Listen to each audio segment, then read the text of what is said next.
Pantate o nge ki paume aning cookie wood star hola aning haukip na aning haukip men napat man tam ta nen pi a chilai cookie wood star a yo khom thedinga ki holim khom thedinga napat nen pi zin ama sa pen na chunga ke pa thu kain sen cookie wood star hi nang na first time ang analyze in cookie film industry a cookie society a dinga actor actress ni ho ama ho dok sang na dil ama ho ki support na ding ama ho ki holim khom na ding film industry khan to theina dinga tia lunggel nei ta founder pa na hin bol hin na het khana lo just them khat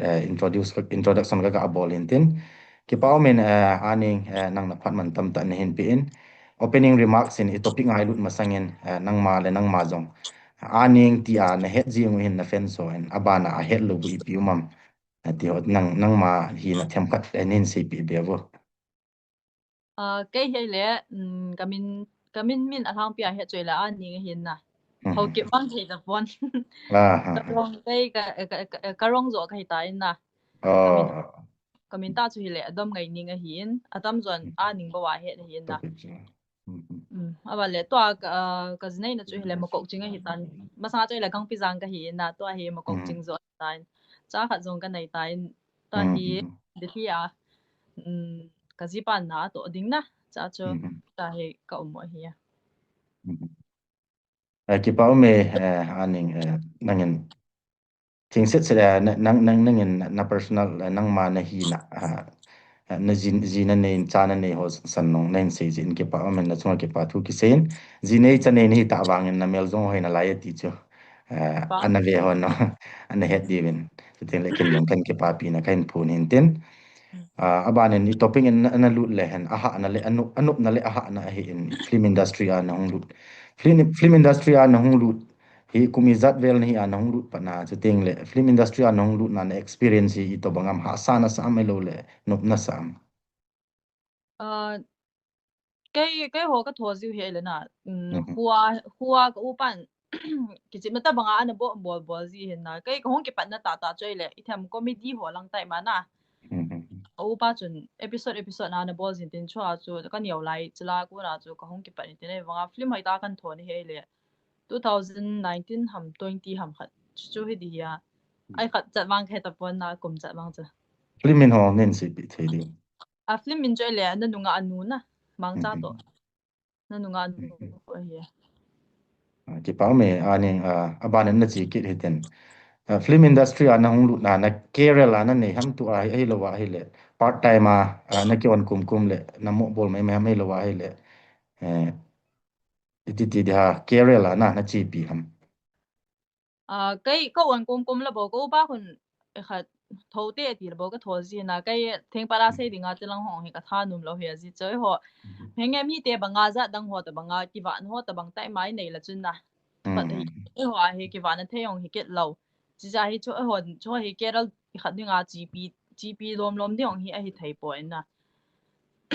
cha chu ka upan ka le no ona le ti to yong hi a sei ji nei banga a bol lo ja he ka yong ai ba ka yong dili langa ka hom do tan ma sanga chan sei ji no on phat le na a sei ji a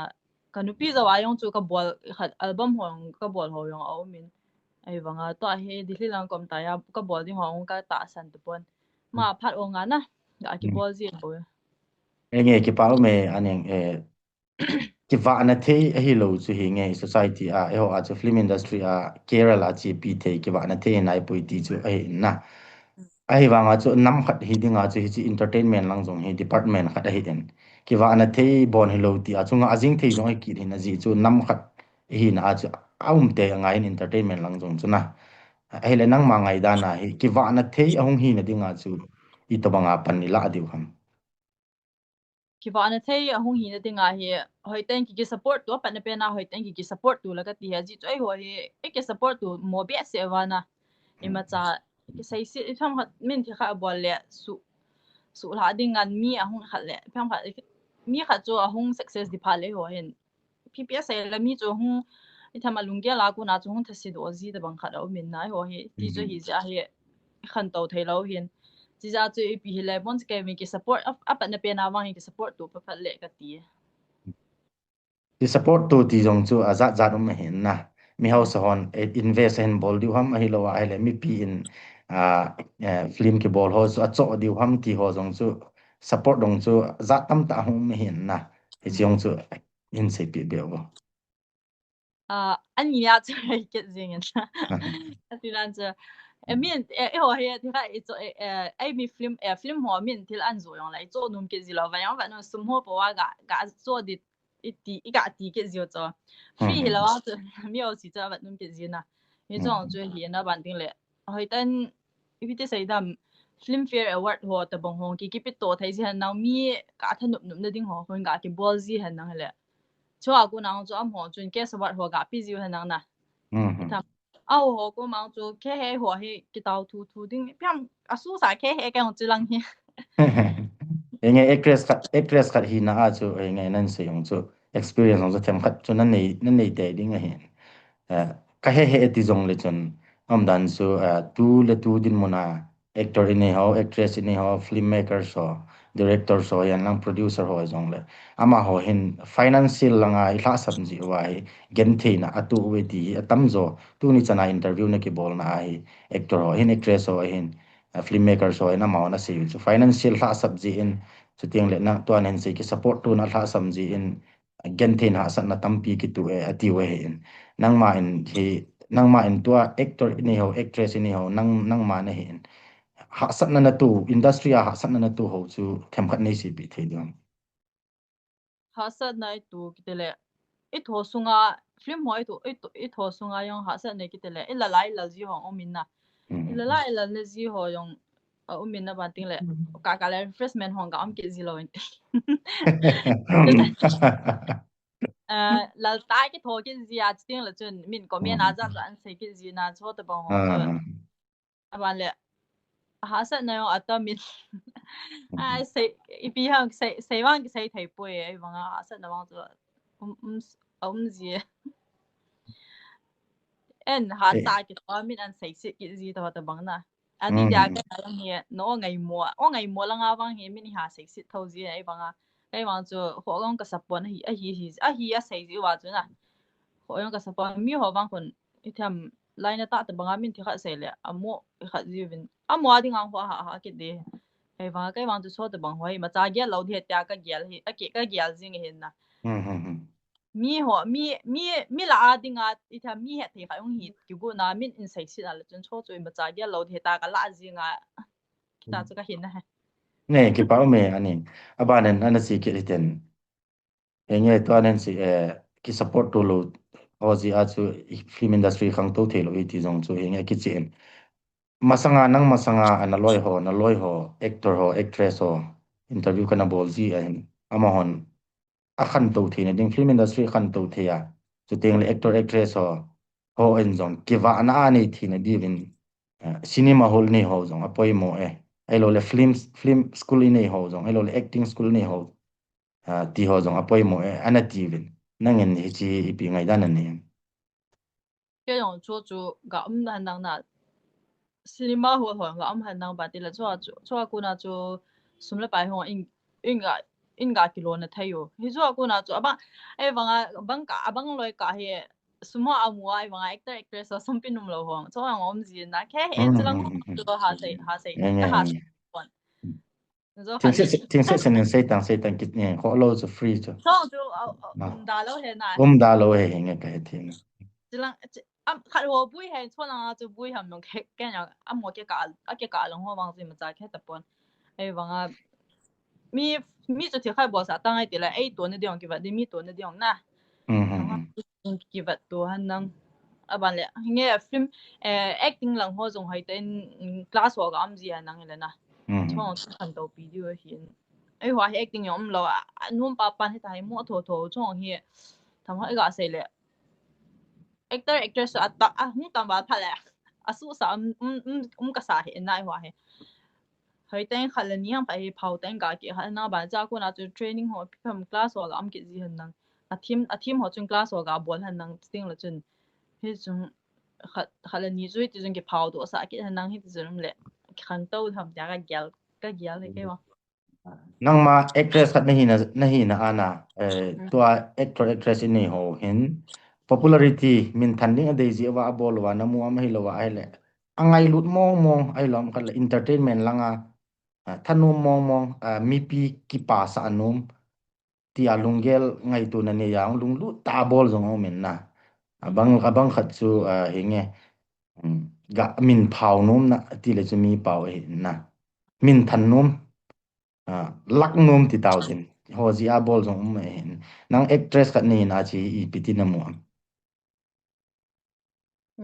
cho ang chu ke pon ai ke san nong chu ga sai de nga film la ho chu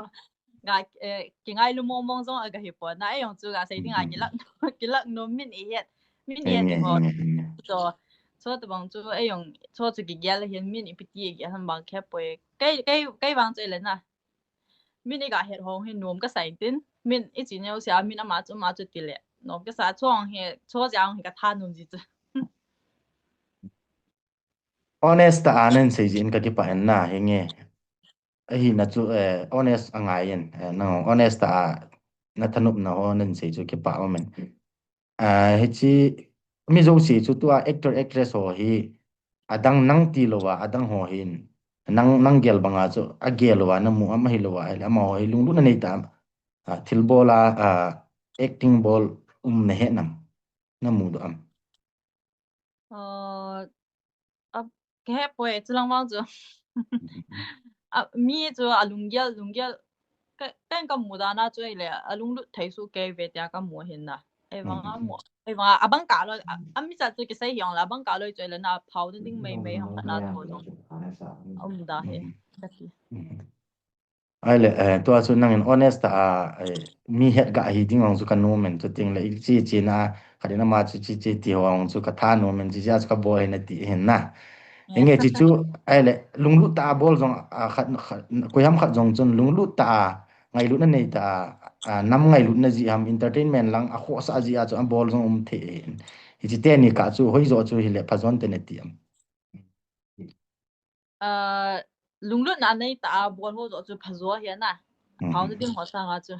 nam ngai lu na chu hoi ta lunglu ta bola le kai chu ga sai ding ka lunglu be lo ja chu acting hoi ma ke ba na ko ho yong kha acting ho hian nang la he o ga ki ti na ding ho chu he o tho ta ba ta kai chu ka than ga sai ding chu thing pa ne ga sai lang ka than no yong a hi be se lo ja ko ta hi ta ken ku nga na kang ka the hi ta chu kom ji nge ke pau me honest nei don bu chin na to ken do be kin nom chu ji nei na hi ta en cha jong na nei ta en ai le ji na nei zo wa hi film na bol ki ma film ka bol ta lo album ho wang chu na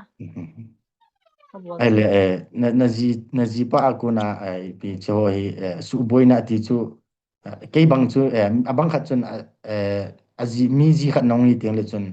ti ha dan no yam to bang ne na ji pa chun aza num lo na bol da jing the din mo ne hi chi ka ho chu pi problem kham na family a ka ji pan cho lo mang chu am pon na ai support jing na bol dum la bol na ti jing ai wanga ai chu in pi phara chu mi zo chun ki phat lam ti dam pham nu pi ta chang nei ta tia ai tho sa num lo ti dam na kan ji pa wang chu nei support chu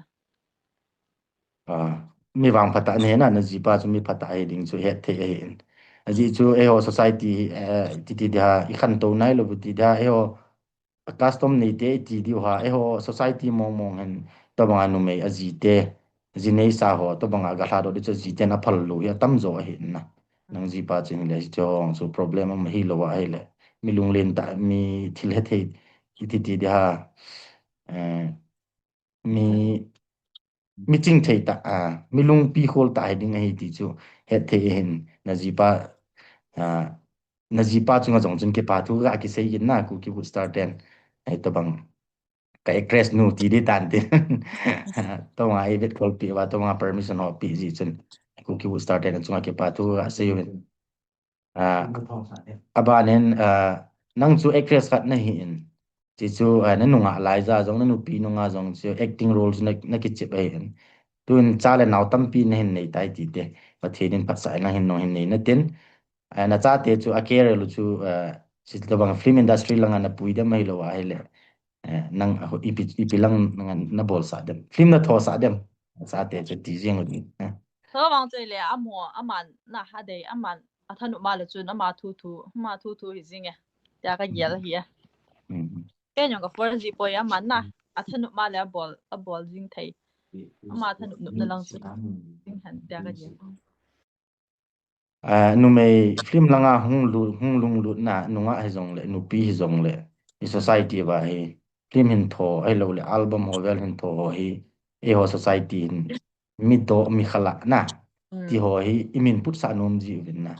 chi chung thu ai pi nang ngai dan na ni ya amo zong mo pao ni ya ka apa ki te le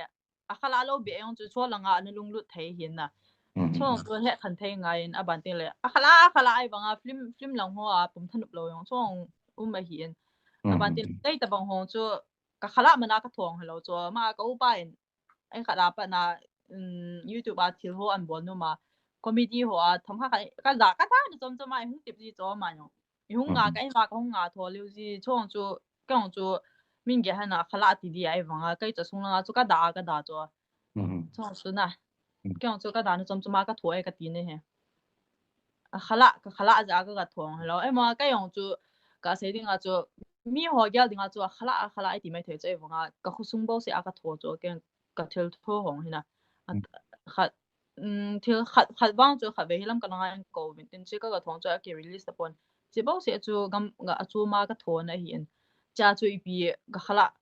khala lo poi ka ti num ne chi cha chu na ka ya ko na chu ka khala lo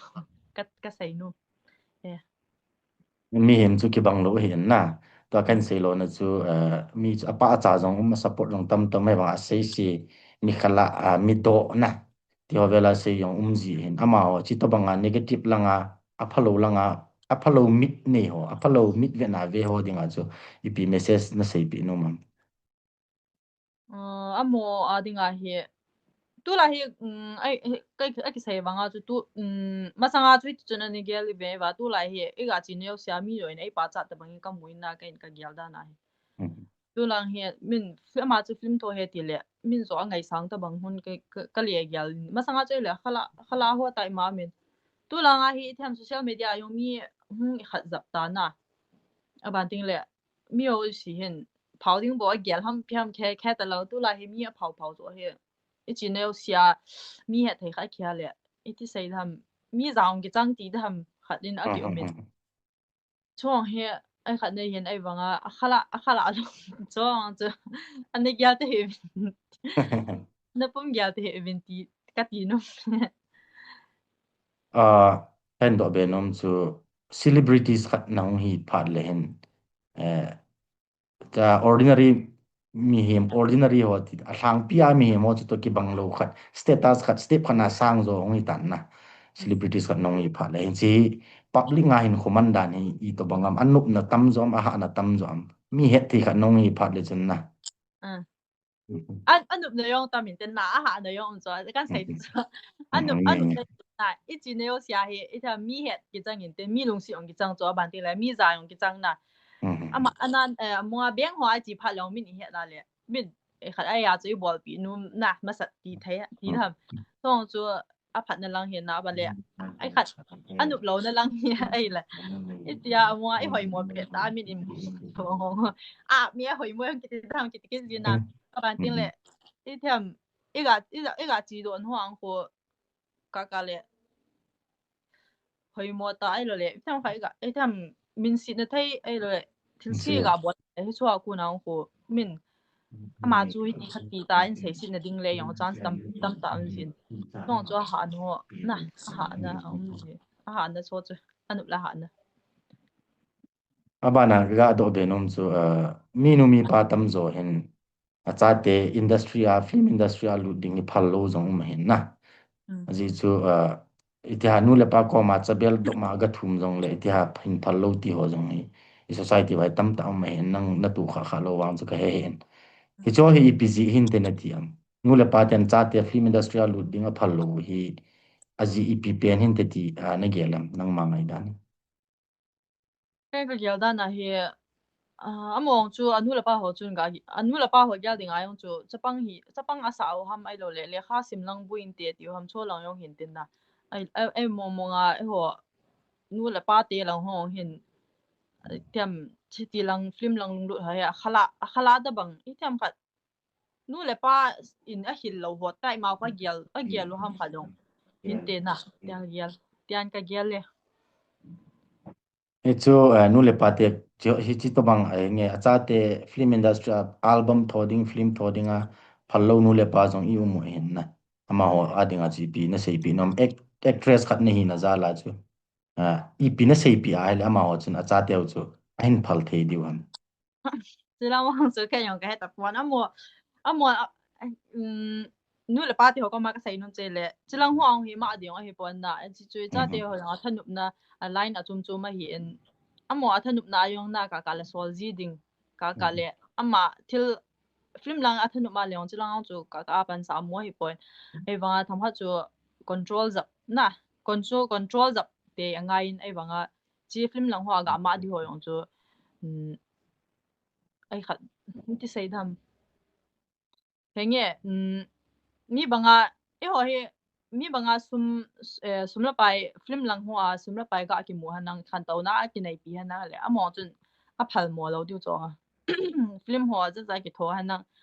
ke ho hanang la mi e ho chu ki phal mo lo di ai wanga e ho a he ka la bui jin na he chong chu he cho ji ayong chu ka a phal lo he mai the he kyong ka la ka ji pa en pi sumu na loading an ti ji cho fa long ka le hon hi ta ho na to ne yong le ta ho ga sai jin chia cho nu le pa te ho ko ma yong chu nu le pa te ho ko ma ka sai nu mong chu sa te ho athanu la lam pia yong chu kha be be chu sol wa na asiding ima cha am poi ka ti no me ipao me to na message so anangai zo sin acha te yong chu an sol ta diu ka ta sanen na hoi chelen nen se na mel hoi gu loven lungthim na chingong na chingki nen na kisun pinom ma jingen nge jinei sa ta jong le chen na jinei ta jong le industry film industry khan tu na dinga nang jong hata pan nen la ki de hi ti jong chu khen tim no men na question abana chi ma sangin to khen do anom ki chu hinge enjo anen sei pen filmmaker son producer ho director film ball ho en sumtam ta da cho mu ko mu jong nan te hi bangin a character ho na actor ho actress ho ama ho a share ji po bene ti jong chu ken dong ka ne he khan adi jong adi hin na hi cho ko ma ji pi na sei pi no hi cho ko ma ka sei pi num chi helana e ti chu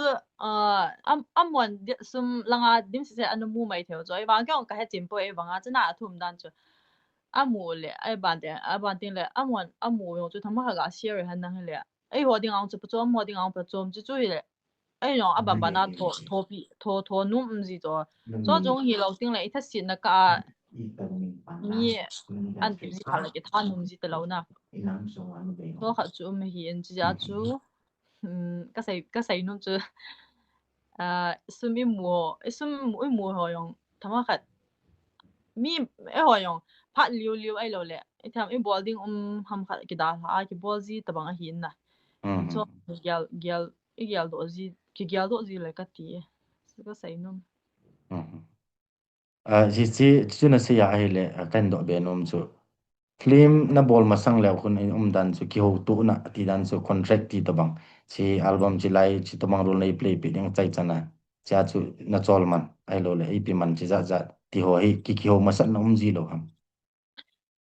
ka sai i tham cho wang chu ai ho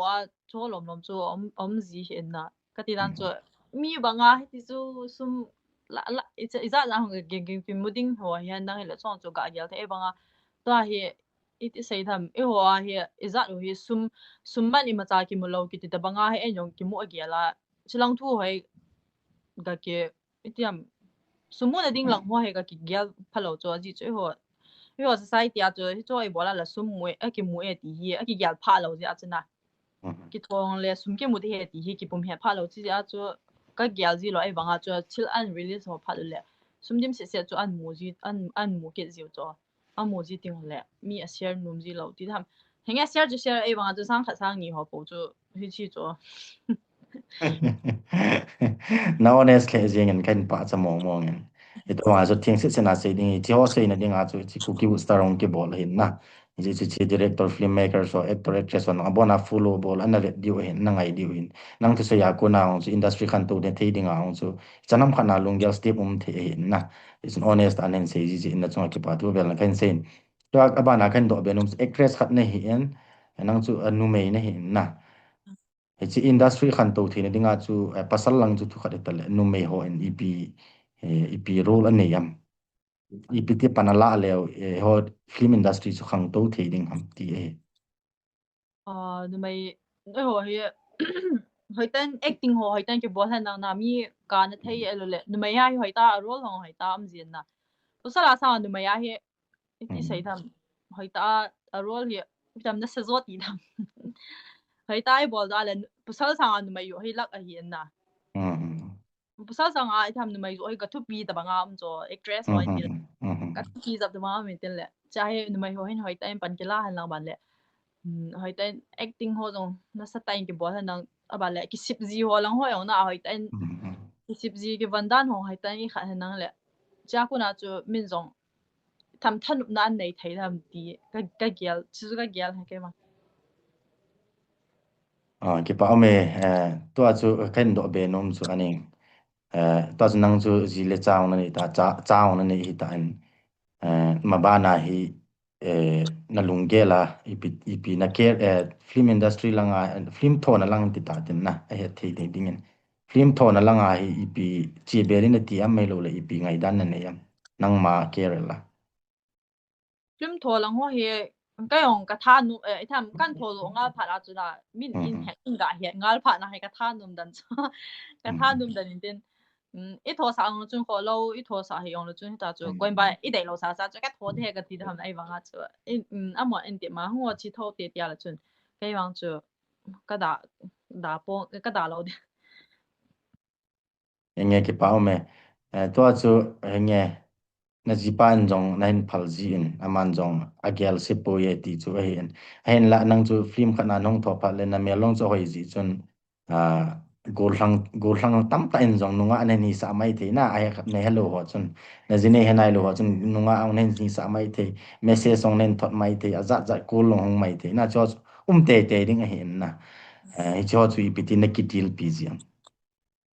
tho chu kan to na langa ka la zia na ai ho ho yong ta chu frank tha la ka mu a khau pi pi ji na min ho ye ti yong la hi ham ka ti zia hi di ta chu tho ta bang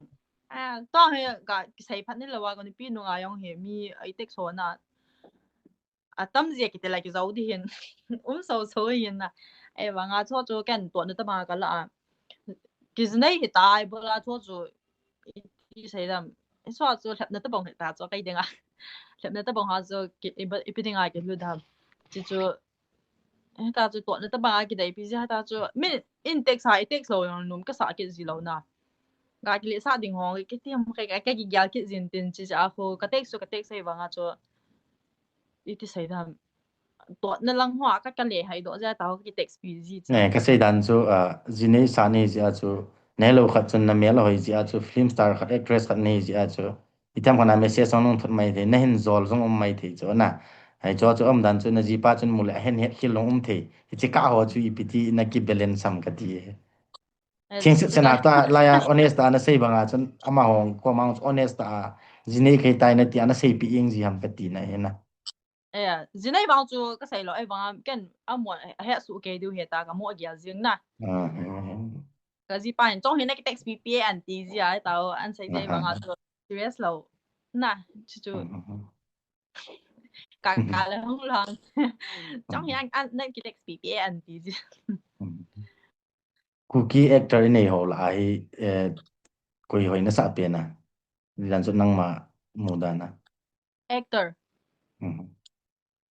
a hoi thai su ke na a gun thai su ke le lin chung yong hoi na po zong hoi a bo ke wa hoi thai su ke bao lin hoi yong a gun a bo ke a gun thai su ke vin Bonds geben heute zugeben. Ak bonus sei di nang man fu na sa pen na fu ti tate ko ipao iwang ke fu na sa pen ti tate. Heute sa pen.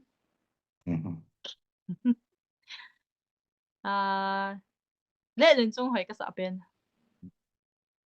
Nge ke pao me am dan chu mi hem zo si chun a hoi zo si la azong chu hoi sa di khanum ji hin na. Ai le twin upcoming project khat na hin nei tai ti te. Nang man actor ini ho la ai na ki choose ti tale koi to koi na ki choose tem ka ti na he o. Ta he o.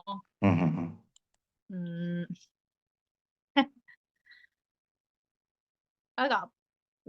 tu aga 跑边 na tho khom pi dinga na koi na dei hlenam ka ti so twin filmmaker ho khat hong han lang actor khat ki choose in film khat na tho han de ti le koi na choose tem ka ti no na ke pao me azo introduce na bola chun them khat ka het be no moment na na family na da tha na in sung na da tha na lang na uchai za ni ham tele ipiti condition sona le khai chan hona na sima ityar jin ni ham ti ong ne khan nei si pi bi aw cái hi kanung sang ti da chu na mi uta mi li ka hi win na ko bonds ke wa nu mai ka hi win tin a thum jan na chu basal hi ama chu na thi na abale cái hi ba fort ka sim dinga ko ka zinai in tin cái ki zai ya to hi cái nu ya nu hi chla ya hi na to ba ama chun ba cha ya chla na to bana ama nu ya nu ko tu kum 12 sim di 12 sim di abana nu ko le 8 sim di su ke ho a ya ki pa me aba na chi ki ten na mi hem khat chun mi hem khat chun de dan nong za chum chi de hin na film inge na ong chu film is am khana na bol chai ta ji chun hi chi film na bol na chu story jong hi generate ti de ha action na min love story ti ho na drama comedy ti ho min hi chi ho la hi emotional ti ho min I pitobang chuna thanum pe nam I tabang story ho chuna tho nu ma cái hi ka lang ka bol thai lo chi hin na ta phat akhala lang to kho lang hoi ka bol nu min tin ai wanga ka bol kha lo ai la to filmmaker son ana ngai un tin actress aning na tip diwa ai le khala lang ho to na lang ho na bol sa di we ti che amana dei sa na hen se hen ana he chi no ven lang abana khain do be num chu hinge enjoy se banga chu entertainment lam jong chu nam khat hi na dinga chu department khat in koi mo ta hin na hi chi actor actress ni ho acting ball ho hin society ai ep ki khel na apolu thewam chi film ho ako na hi society ai ep khan to na theyam acting ho aku na acting ball ho no chu film ball ni ta chu na story na sim thu ba film na ball ta chu hi chi ho ako na chu society ai apha chum theina kizil to the ep society pha chum pi the ep ka ti che chu lang wang chu he te na a story nong pu tan tin na ka sei dan fa chu story na pu de na story ho aku na chu bin ba ting le na ai ti ai wang ho ai ki chal bs ai thai ba yo ai ipak ip ki pha chom pi ji la iba le ki chai jing ji ta bang ai jin tin koi ma chan chu chu ti film head me o sim film head ta bang mo gya kai nu gyal ta bang hi la ka ti film head ta mo ki chai ji emotional scene hoi phale atap jong tam ta ji hin na ji chu hinge mi zo si chunga hlung hi jong le mi khale mi ni be chun nam sunga chuna chi story ho ako na jong chu kisim pha na aphalo khanong kisim pha na kham thei ne ba mang chun kham thei angol thei na jong pang thei chabang story ho chum ji ach kaim do hin na to bana khen do kinom chu hinge na ho chu zo ball film ti le intermediate film adi sana film to chun a hi lo kha hi bang acting ball ngai e in na dan bang chu nang chu hinge a story dung zu ya chu na loi pa ham khat na loi nu ham khat chu athi ai la athi bang na ka ngai hin chi chu he le real life adinga chu na ball thu thil hello khat hi bang na ball ngai hin na ha sa mi tiam acting acting wang ha mo nge adi dia na nui hu ka sa nga nui hu ha ka sa zo ke cho ha ha ha ta kin mai thai ke lo na ka hoi na sai i mi le ga so ai de ka zu thong ha ga bai ga sa in tin ha acting wang ha ka sai kai wang mi dang hon wang no ma sa yong na de wa kai wang zo ha ka sa ai le to ching nge a story ya na de lang ho chong tu na sei ta en aban le acting a anup dan nong tu na sei ta na azo a kain do ban chu ga dong kit leng film industry a khan to na ding hong chu mi bol chan chan Hollywood Bollywood ho chla ka pun level hui to a level pa sang asan be thi na dinga na nangin nam mi pi te hian lang filmmaker so hian lang na loi chan khom pi ho jong le pi message na sei no ma kan ka sai nun chai le kha fai hi koi tai mo thai ka khau in te le hi ti idol ho na bi za za bo sa wa hin film langa award ho phiam e khat best actress ho te bang ai lo le na actor ho te bang so te bang hi mun khana award ho ki pi tu kha byang chin bol win na chong chu kan ki pa pi ke he wa gal hum le i thip be ki ta win he cho chu hum han lang he le i ta mi ho yo cho a chu hum ki khang to win te ta ka mo gyal jing e kai wa mi o si hum thano min tin i tham cho a ku na chu mi o si chun acting class one la num dham na acting ho an bol num le cho a chu hum ki khang to to han na ba ti le i tham ho a ho lang ho jong hen hoi ta ai khat sum la pai han na pyong la ai hin ga support kin han na le cho a ku na chu ai hum khan to du ham ta ga gyal ta tha nu me kai wa ai le to chu enang chu enge jinei nei ta ji chon nanunga layana bol thei chan nong chu nan bol zo lo mai the na om nan chu kam chu ma shooting ding ham khat oi lai muna shooting ding ham khat chu ngai ta le na chu chaw na nei ta ji chon problem ong chu them khat nong chu nong nei mai the hin na hi jing jong le I chana committed nei ham ti chu nam sunga film industry khan tu ninga chu nangin I chana pan na la theyang nang ma personal in na nang ma changwal hi na I chana pan na la thei ding ham pan kala thei ding ke te le kai wang chu pi ong kai ta na ko me chang ai ti bang ai tip num ta pon tin ai wang chu ai tip ma le chu ne ka zo chana ka pan de ti chu kai a ko na he adi e ke pa o men na honest mama en industry sunga hena film I bol now film bol lang to ki sai mong mong a hi education poi mo am education nang apoi mo ka sa aji chu itam ai hoi mi na mo an niao ti dai pham English song ga zao ji na Philippines pham to wa English song ga zao ji la mi an het mi no English so a ku na chu tham khat a het le na song chu poi mo ka sa ka sa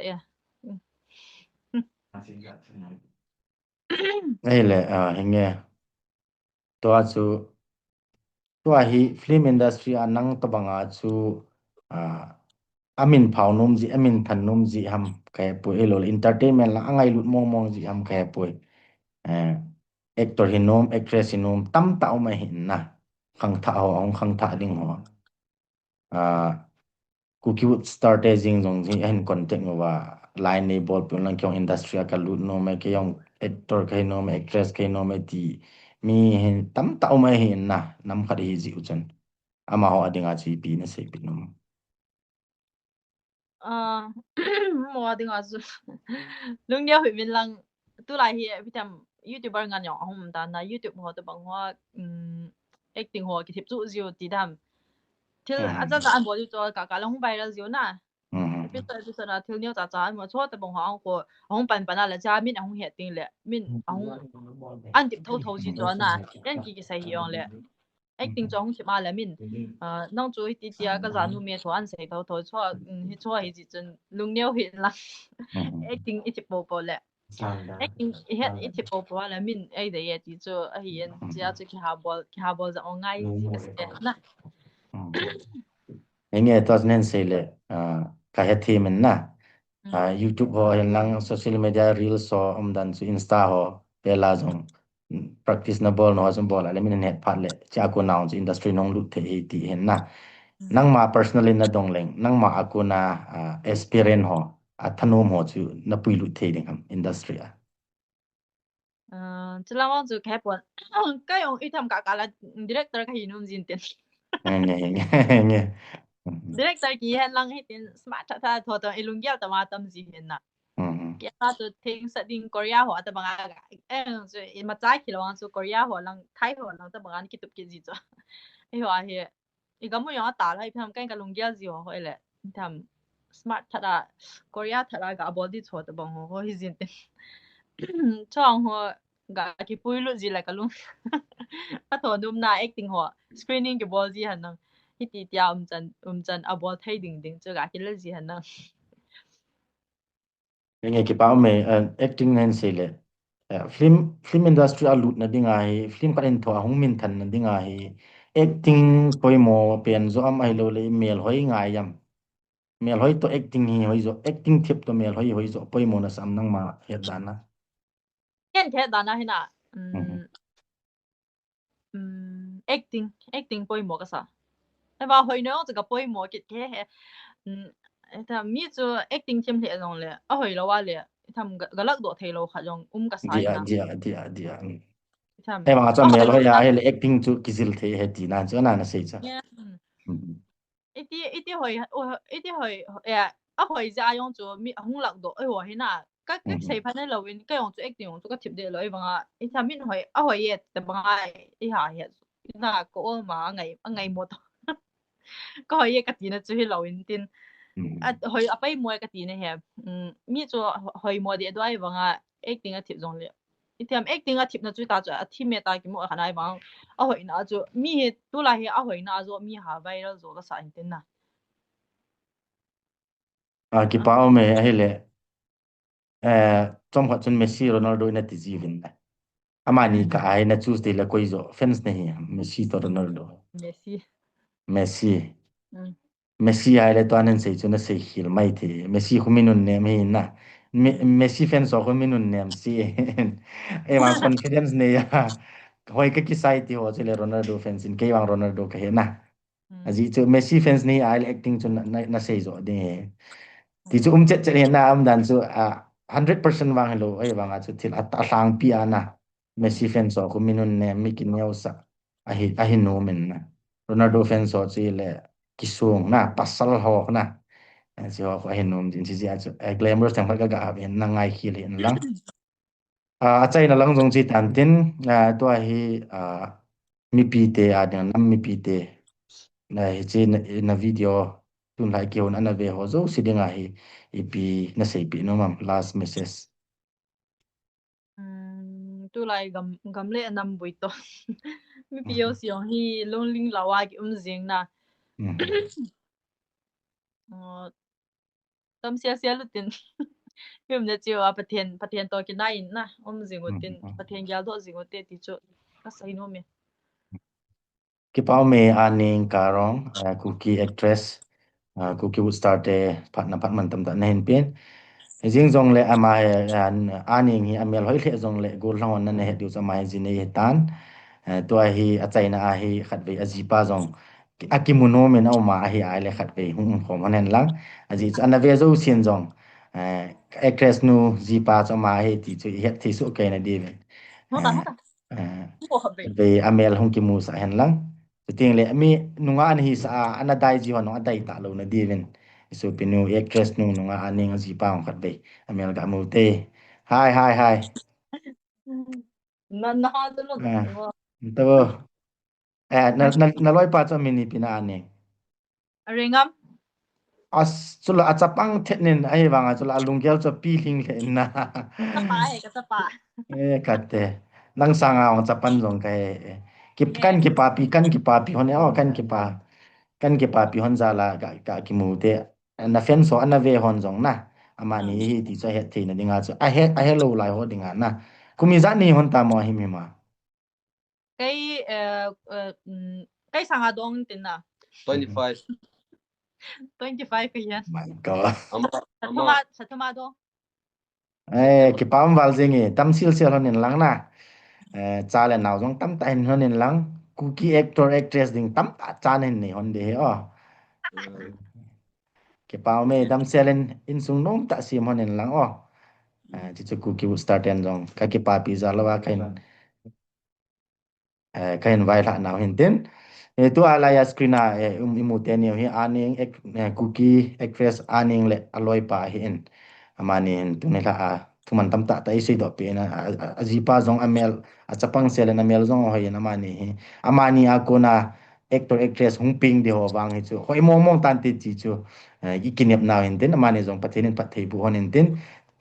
chale naw tam pi pi ni hon hinten film industry khan to thin ni no amani jong panha ta ila pi diven request song ga iga bol kina live tu ni la ni program chu chan chi tan tin ho si na ki do hill boundary ki khel na au ma hele actress aning in jong engai da mentin azipa no engai da mentin chu ting le anave zo sin no pathin min ne ngai da mun ti chu a chaina ga sei no he ka ki pai ane